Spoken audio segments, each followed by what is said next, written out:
The cleaning cart squeaked once before she spoke. "Can I have a date with you?" Jack Miller looked up from his mop. Rachel Bennett stood there in her business suit, holding her car keys too tight. The CEO asking him. He set the mop back in the bucket water dripping onto the marble floor he'd just cleaned. His work gloves left wet prints on the cart handle. She didn't move. Her eyes stayed on his face, waiting. "Ms. Bennett, I don't think—" She cut him off quietly. "I'm asking, just asking." The fluorescent lights hummed overhead. He didn't know why his hands were shaking. 5:30 in the morning always came too fast. Jack Miller's hand shot out to silence the alarm before it could wake Sophie. The apartment was small, 2 bedrooms in a building that had seen 4 decades of wear, but the rent was manageable if he kept working 3 jobs. He moved through the dark kitchen on autopilot, starting the coffee maker, pulling out Sophie's favorite cereal, checking the fridge. The milk was almost gone. He made a mental note to stop at the corner store after his night shift, even though it meant 3 extra blocks of walking when his feet already ached. Sophie appeared at 6:15 with her hair defying gravity in at least 5 directions. 7 years old, and already she had her mother's smile, the one that could crack Jack's heart wide open every single time. He poured cereal into her bowl and tried not to think about how much she looked like Sarah. 3 years since the cancer had taken his wife, and some mornings the grief still hit him like a surprise punch. "Morning, sweetheart," he said, keeping his voice light. Sophie climbed into her chair with that boundless energy only children possessed before 7 in the morning. "Daddy, when can we go to the art museum? You promised we could go soon." He'd been promising that for 3 months now. The museum had free admission on the first Sunday of each month, but there was always something. An extra shift he couldn't afford to skip. A bill that came due faster than expected. The exhaustion that lived in his bones after working from dawn until midnight most days. "Soon, baby. I mean it this time. Maybe next month." Sophie accepted this with the kind of trust that made Jack feel like he was failing her. She ate her cereal while he packed her lunch, checked her homework folder one more time, made sure her backpack had everything she needed. The morning routine was sacred, the one part of his life he could control when everything else felt like chaos. By 7, Sophie was on the school bus, and Jack was back in the apartment staring at the ceiling and trying to convince his body to sleep. By 8, he'd given up. The half-finished painting leaning against the wall caught his eye, a landscape he'd started 2 years ago and abandoned. He used to be an art student, used to believe talent mattered more than circumstance, used to think he'd make something of himself. That version of Jack felt like a stranger, now someone naive enough to think dreams could survive reality. He looked away from the painting and closed his eyes, but sleep wouldn't come. The afternoon shift at the restaurant started at 2 and ended at 6, which gave him just enough time to scarf down leftover pasta in the break room and catch the bus to Bennett Tower. He arrived at 6:45, changed into his janitorial uniform in the basement locker room, and loaded his cleaning cart. The building was all glass and steel and polished marble, the kind of place that existed in a completely different world from his cramped apartment. He'd been working here for 8 months, always the night shift when the executives went home and the offices stood empty. It was the best-paying job he had, which meant he couldn't afford to lose it. Tonight, like most nights, lately Rachel Bennett was still in the building. At first, Jack thought it was coincidence, the CEO burning the midnight oil on some important project. But he'd noticed the pattern over the past few weeks. She was always on the 20th floor when he came through with his cart. Always seemed to be taking a break from work right when he was cleaning nearby. Always found reasons to walk past him in the hallway. Last week, she'd stopped to ask about the abstract painting hanging in the corridor near her office. Jack had been so surprised by the question that he'd answered honestly instead of giving her the polite non-answer you gave to people who owned buildings. The composition is strong, but the color choices feel safe, like the artist was afraid to commit to the vision. She'd smiled at that. really smiled, not the polite CEO smile, but something genuine. "You know art," she'd said. Jack had shrugged. "I used to study it. Long time ago." Now she was standing by the floor-to-ceiling windows, her reflection ghosted in the dark glass, looking out at the city lights, spreading below like a blanket of stars. Jack kept his head down and pushed his cart toward the conference room, but her voice stopped him. "Jack." His name in her mouth sounded strange, too familiar. He was supposed to be invisible. That was the unspoken rule of janitorial work. "Yes, Miss Bennett." She turned from the window, and he saw she'd loosened her hair from its usual severe bun. It fell past her shoulders, making her look younger, more vulnerable. "I wanted to thank you for what you said about the painting. I've been looking at it differently ever since, seeing things I missed before." Jack didn't know what to do with that information. CEOs didn't thank janitors for art criticism. "It's just an opinion," he said carefully. "Not even an educated one anymore. I'm pretty far from the art world these days." Rachel moved closer, and Jack became acutely aware of how he must look. Cheap uniform cleaning gloves mop water probably splashed on his pants. Everything about him screamed working class. Everything about her screamed money and power, and a world he'd never belonged to. "I don't think Inside has an expiration date," she said quietly. "And I think you're still closer to art than you believe." The way she looked at him made Jack uncomfortable, not because it was inappropriate, but because it was kind. Kindness from strangers was dangerous. It made you hope for things that couldn't happen. The conversation lasted maybe 5 minutes, but it felt longer, stretched thin by the strangeness of it. They talked about the building's art collection, about the difference between decoration and actual artistic vision, about how most corporate spaces played it safe instead of taking risks. Rachel listened, like his opinions actually mattered, asked questions that showed she was really thinking about his answers. When she finally said goodnight, Jack went back to his cart and tried to make sense of what had just happened. He couldn't. So he did what he always did when life got confusing. He kept working, pushing the cart through empty hallways, mopping floors that would just get dirty again tomorrow, and tried not to think about the way Rachel Bennett had looked at him like he was worth talking to. The next few nights followed the same pattern. Rachel would find him, they'd talk, and Jack would go home with his head full of questions he didn't want to answer. She asked about his life, his daughter, how he'd ended up working 3 jobs. He gave her the sanitized version, leaving out the parts about medical debt from Sarah's cancer treatment, and the crushing weight of single parenthood, and dreams that had died of neglect. She told him about running a company she'd inherited from her father, about board meetings, full of old men who questioned every decision she made, about the loneliness that came with success. "Everyone wants something from me," she said one night. "Money, or connections, or access to power. No one just wants to talk." Jack understood that better than she probably knew. People saw what they needed to see. A janitor, a CEO. They rarely looked deeper. On Friday night, Rachel was waiting by his cart when he came out of the supply closet. She had 2 cups of coffee from the executive lounge, the kind that probably cost more per cup than Jack spent on groceries for a week. "I know it's late," she said, offering him one, "but I wanted to ask you something and I need caffeine for courage."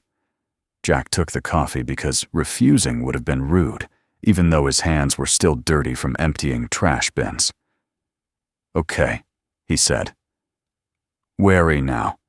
In his experience, when people said they needed courage to ask something, what followed was never good.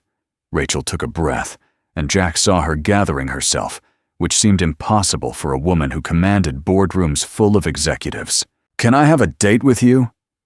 The question hung in the air between them like something fragile and completely impossible. Jack's first instinct was to laugh, to assume this was some kind of joke or test or bizarre power play he didn't understand.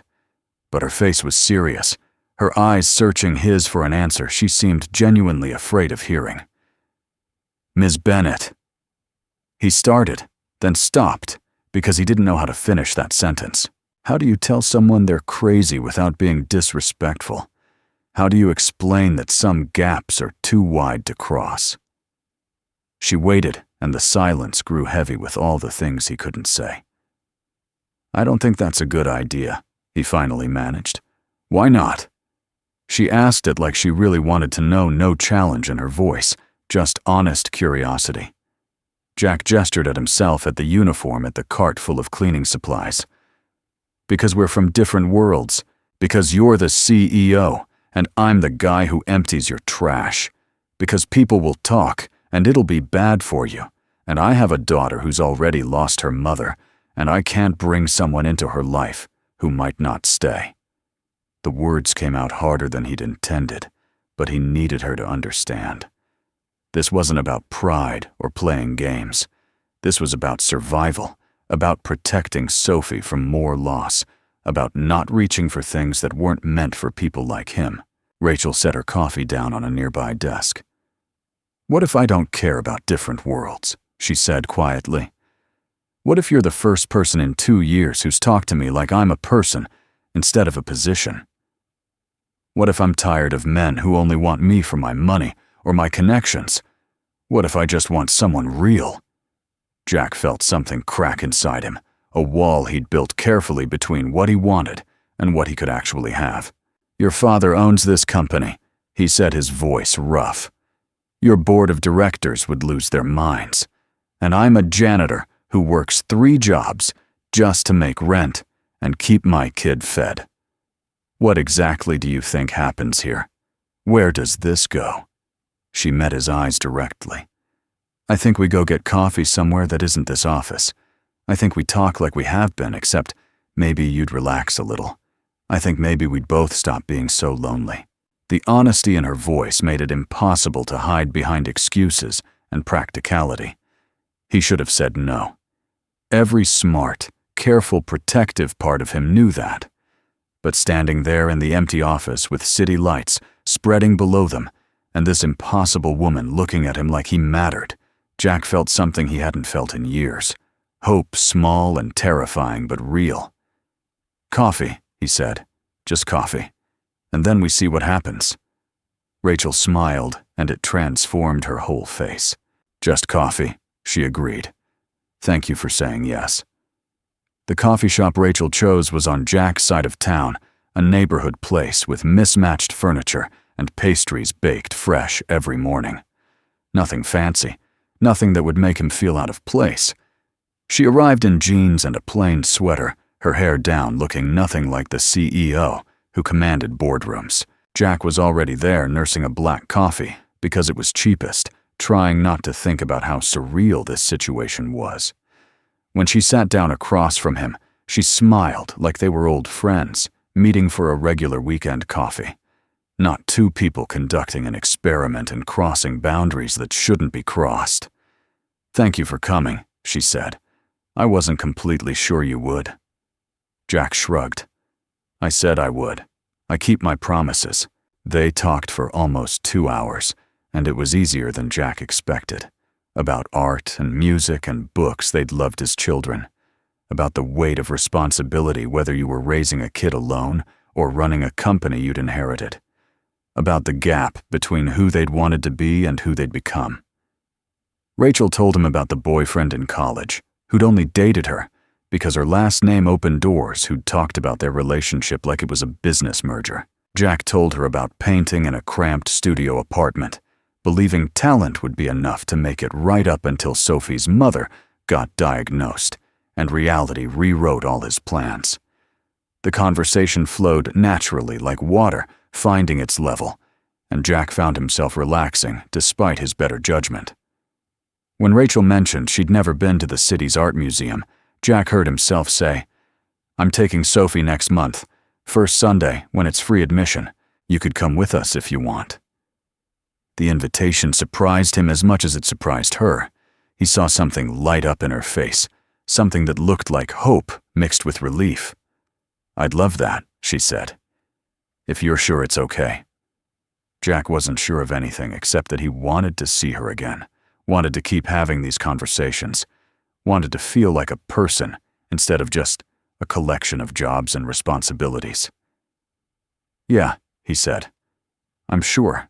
The weeks that followed developed a rhythm.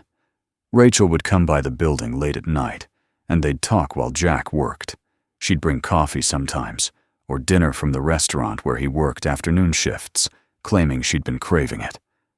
On weekends, they'd meet at parks or quiet cafes, always on his side of town, always in places where no one from her world would see them.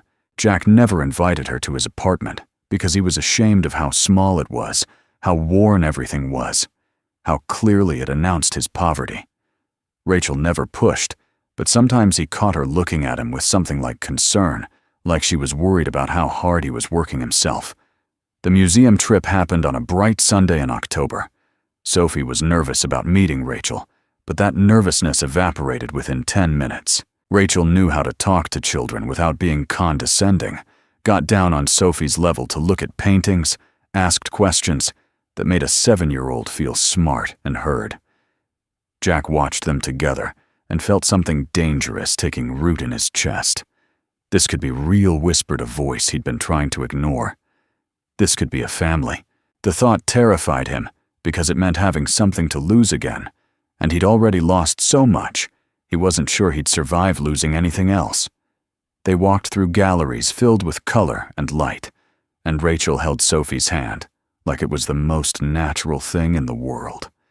When Sophie got tired, Rachel carried her for a while, and Jack's daughter rested her head on this woman's shoulder with complete trust. Later, standing in front of a modern sculpture, Rachel's hand found Jack's, and he didn't pull away. Sophie was too busy studying the artwork to notice, but Jack noticed everything.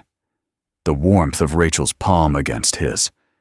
The way she squeezed his fingers gently like she was saying something without words. The way his heart was pounding like he was doing something brave and terrifying, and possibly stupid.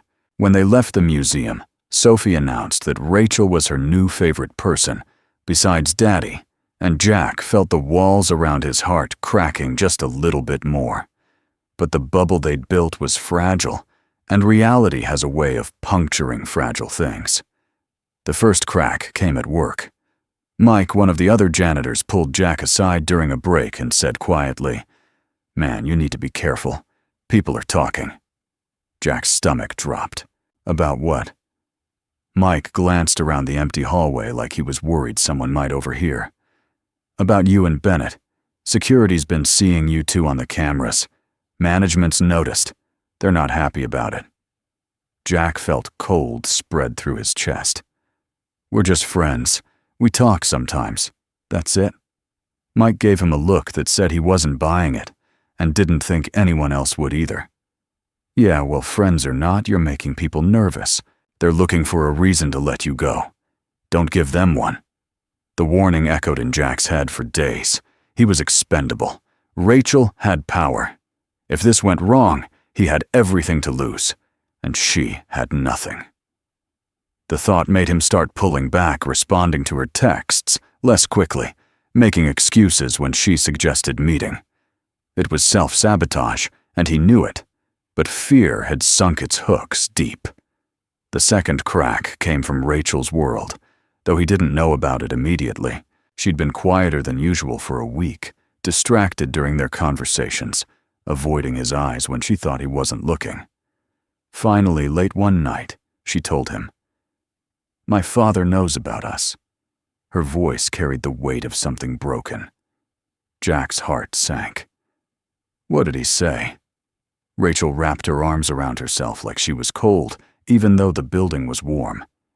"He called me into his office, told me I was making a mistake, embarrassing the family, jeopardizing the company's reputation by being seen with the help." The words stung, even though they'd come from someone else's mouth. "What did you tell him?" Jack asked, not sure he wanted to know. Rachel met his eyes. "I told him he doesn't get to choose who I spend time with, that I'm an adult, and I'll make my own decisions." Jack wanted to feel relieved, wanted to believe it could be that simple, but he saw the cost written in her face. "Rachel, if this is causing problems with your family, maybe we should." She cut him off. "Don't. Don't tell me what I should do. I don't care what my father thinks. I care about you, about Sophie, about having something real in my life for once." But caring wasn't enough to stop the pressure building from all sides. Jack felt it everywhere now. Co-workers who looked at him differently, their expressions a mix of curiosity and judgment. Supervisors who suddenly found fault with work that had been fine for 8 months.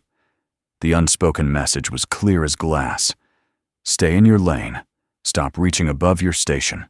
Know your place. And underneath all that external pressure was Jack's own voice, the one that whispered he wasn't good enough, couldn't give her what she deserved, would eventually disappoint her, the way he'd disappointed himself. That voice got louder every day, drowning out the small, hopeful voice that said maybe this could work.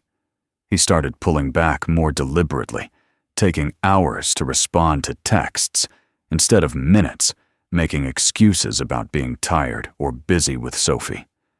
It was cowardly, and he knew it, but fear had wrapped around his chest like a vice. Sophie noticed first because children always notice when adults are pretending everything's fine. "Daddy, why doesn't Rachel come visit anymore?" she asked one night over macaroni and cheese. Jack didn't have a good answer that wouldn't worry her. "She's really busy with work, sweetheart.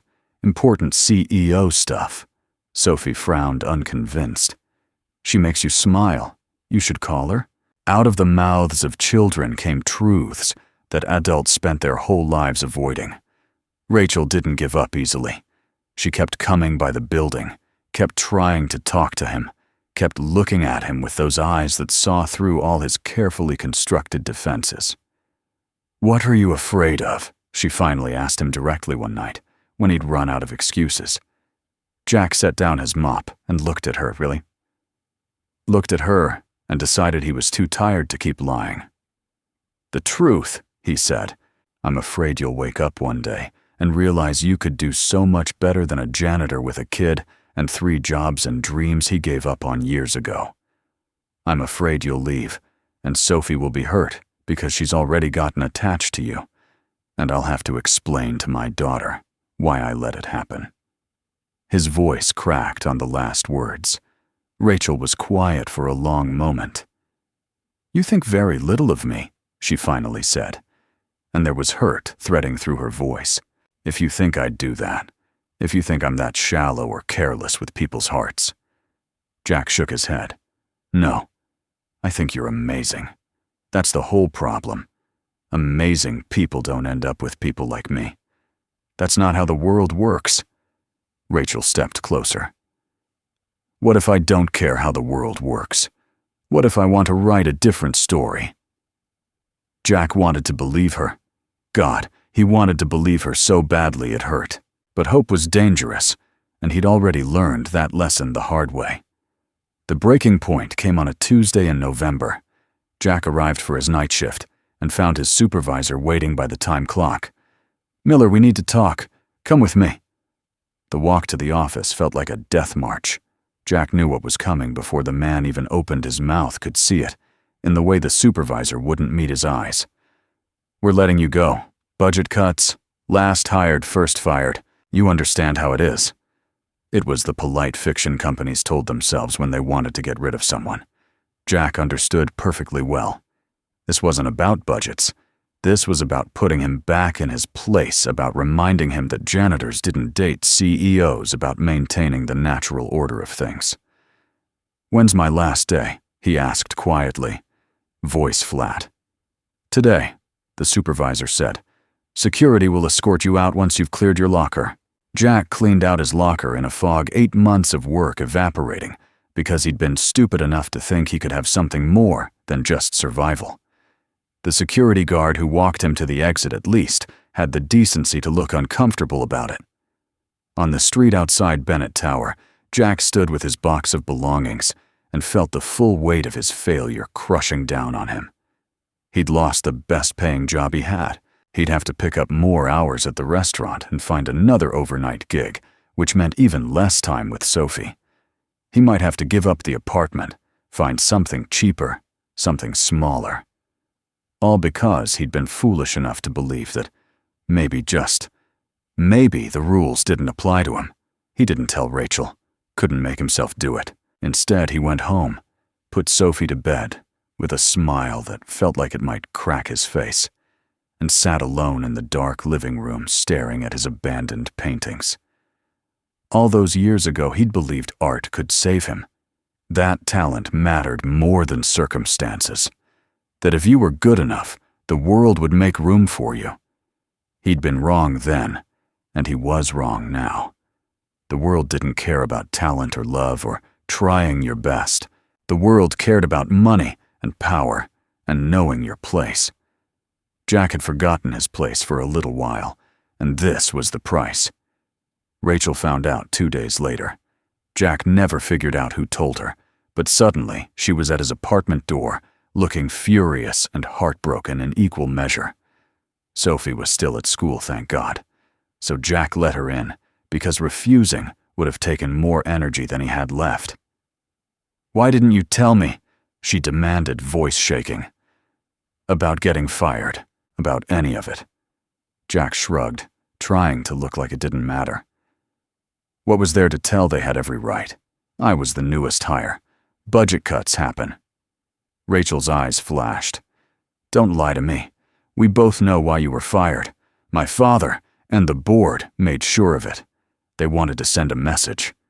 Jack felt something break loose inside him, all the anger and fear and exhaustion flooding out at once.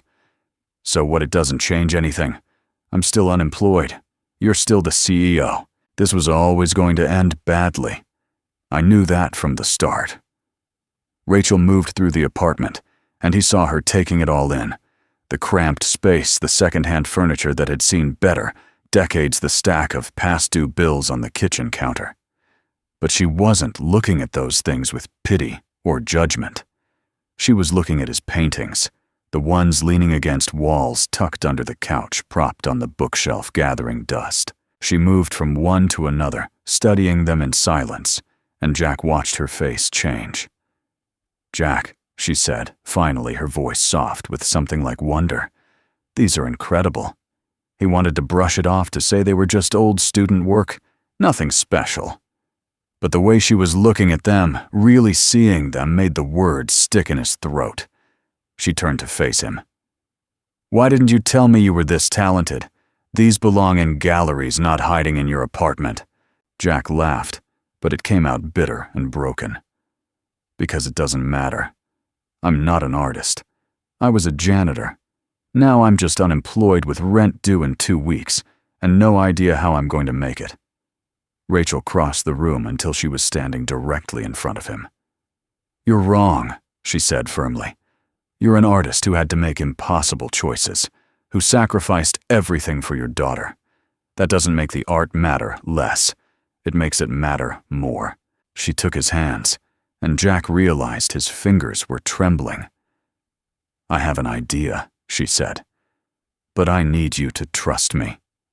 Everything in Jack wanted to say no, to push her away, to protect what little pride he had left.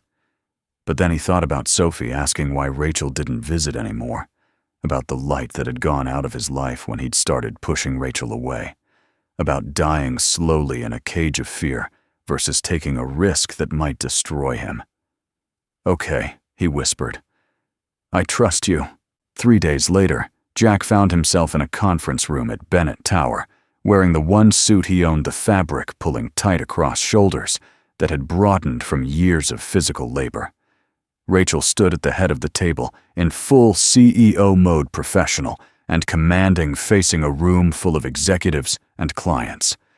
Jack's paintings were displayed on the screen behind her, blown up large and professionally photographed. His heart was pounding so hard he thought it might crack his ribs. "Gentlemen, thank you for coming," Rachel said smoothly.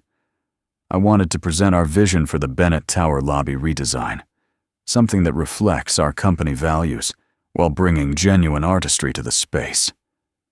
She clicked through the presentation, and Jack watched his paintings appear one by one. The landscapes he'd painted in college, the abstract pieces he'd created during Sarah's illness, the unfinished works he'd abandoned when he'd stopped believing in himself. They looked different on the screen, more professional than he'd remembered them being. Rachel talked about themes of resilience and transformation, about bringing humanity into corporate spaces, about taking risks instead of playing it safe. One of the clients leaned forward. "Who's the artist?" Rachel smiled. "Jack Miller. He's here today." Every head in the room turned toward him, and Jack felt like he might pass out. He stood on shaking legs. "Thank you for the opportunity to present," he said, and his voice came out steadier than he'd expected. "The concept I'm proposing is called From Shadows to Light. It explores the idea that beauty exists everywhere, even in the places we don't think to look. In shadows, in struggle, in the ordinary moments we usually overlook." The words came easier as he went muscle memory kicking in from his art school days. He walked them through each piece, explaining the vision, the techniques, the emotional journey he wanted viewers to experience. The clients asked questions, and he answered them, finding his confidence growing with each exchange. This was the language he used to speak fluently before life had made him forget. When the formal presentation ended, the clients talked among themselves, while Jack stood there, trying to breathe normally. Rachel caught his eye and smiled, and he saw pride shining in her face. One of the clients approached. "Mr. Miller, this is impressive work, very impressive. We'd like to move forward with this proposal." Jack felt dizzy. "Really?" The man nodded. "We'll have contracts drawn up by end of week. This is exactly the kind of bold artistic statement we've been looking for." As the clients filed out, Jack caught sight of Chairman Bennett standing in the back of the room. Rachel's father had been there the whole time watching silently. Now he approached, and Jack braced himself for criticism or dismissal. But the older man surprised him. "That was good," he said grudgingly. "You clearly know what you're talking about. You have real talent." It wasn't warm approval, but it wasn't contempt either. It was acknowledgement, and coming from Chairman Bennett, that meant something. After everyone else had left, Rachel turned to Jack with tears shining in her eyes. "You were amazing," she said. "I knew you could do it." Jack wanted to say something profound, something that captured the enormousness of what she'd done for him, how she'd believed in him when he'd stopped believing in himself. Instead, he just pulled her into his arms and held on tight, feeling like maybe he could breathe again.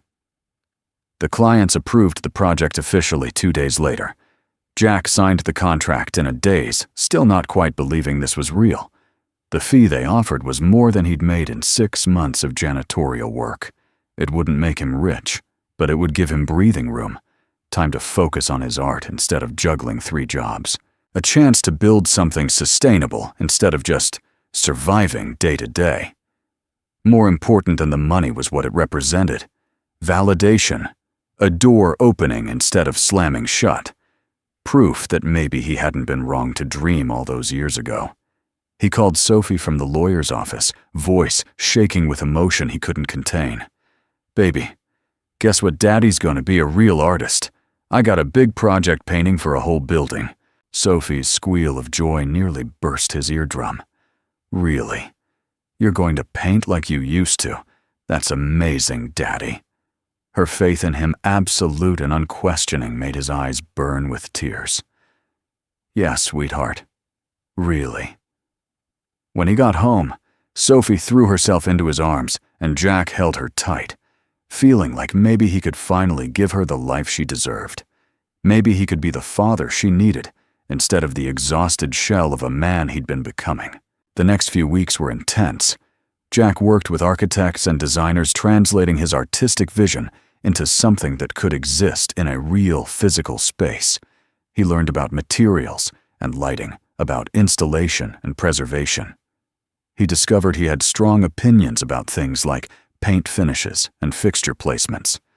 Rachel was there throughout the process, offering support, but never taking over, letting him own his success. They still kept their relationship quiet, but it felt different now. Not shameful or scared, just private. Something that belonged to them instead of to everyone else's opinions. Sophie met Rachel officially as Daddy's girlfriend one Saturday morning over pancakes. Sophie seemed pleased with this development, announcing that she'd known all along they liked each other because grown-ups were terrible at hiding things. Jack and Rachel laughed, and it felt good to laugh, to sit around his small kitchen table like a family. Later that day, Chairman Bennett called Rachel and asked to have dinner with both of them. Jack wore his suit again and tried not to feel like he was being evaluated. The dinner at an expensive restaurant where the menu didn't list prices was awkward at first, with Rachel's father asking pointed questions about Jack's background and intentions. But as the evening progressed, something shifted. The chairman started talking about his own father, who'd built the company from nothing, who'd faced skeptics and barriers his whole life. "Success doesn't care where you start," he said, "only where you're willing to go." It wasn't a blessing, but it was closer than Jack had expected to get. The lobby installation took 3 months to complete. Jack worked longer hours than he had at any of his previous jobs, but this exhaustion felt different, purposeful, like he was building something that mattered instead of just pushing water uphill. The day the final piece went into place, Jack stood in the center of the space and felt a complicated mixture of pride and disbelief. This existed, his art, his vision taking up space in the world. Rachel found him standing there lost in thought. "What are you thinking?" she asked. "That I almost missed this," he said quietly. "If you hadn't been brave enough to ask me that question, I'd still be pushing a mop and dying a little more every day." The grand opening was scheduled for a Friday evening in March, exactly 1 year after Rachel had first asked him for coffee. Invitations went to clients, employees, local press, and art critics. Jack was terrified. He'd spent months working in relative obscurity, but now everyone would see. Everyone would judge. What if they hated it? What if the critics tore it apart? What if he'd been fooling himself all along, and his work was mediocre at best? Rachel found him in the lobby 2 hours before the event, pacing between his installations. "Talk to me," she said gently. "I'm scared," he admitted. "What if it's not good enough?" She took his hands. "It's brilliant.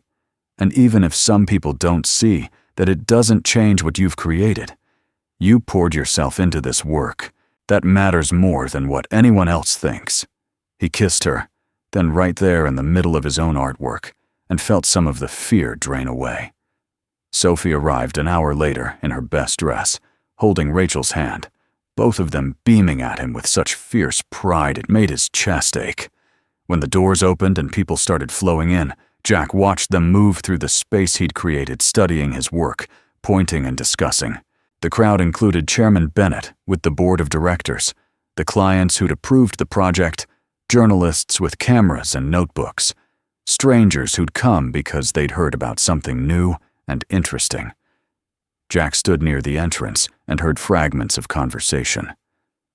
"The use of light is remarkable. Look at the emotional depth in that piece. Who is this artist?" His hands were shaking again, but this time it was with something closer to hope than fear. Rachel squeezed his arm. "You did it," she whispered. "You really did it." When a critic from the city's major newspaper approached him for an interview, Jack's voice was steady. He talked about second chances and finding beauty in unexpected places, about what it meant to come home to yourself after years of being lost.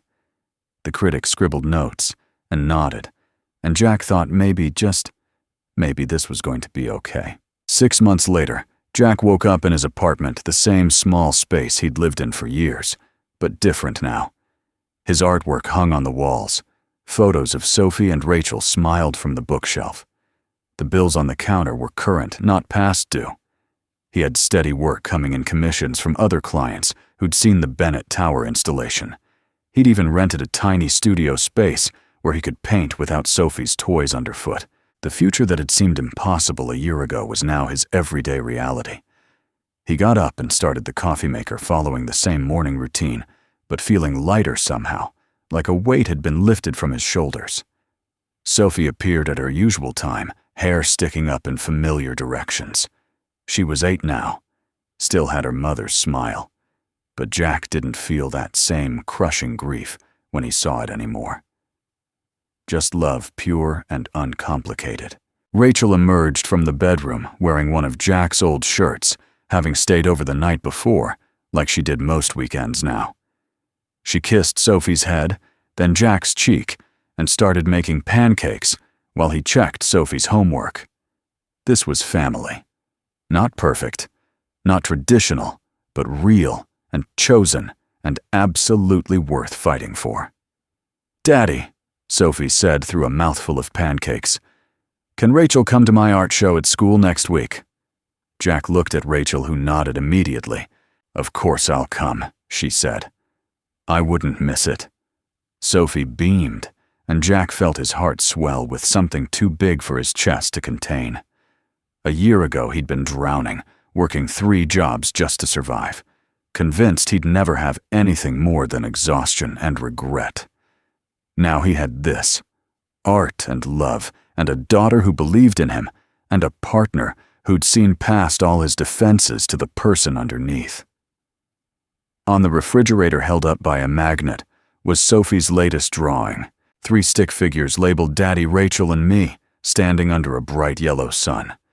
At the bottom, in her careful printing, she'd written, "My family." Jack stood at the window, with his coffee, looking out at the city waking up. The same view he'd seen every morning for years, but different now, because he was different. Because someone had been brave enough to ask, "Can I have a date with you?"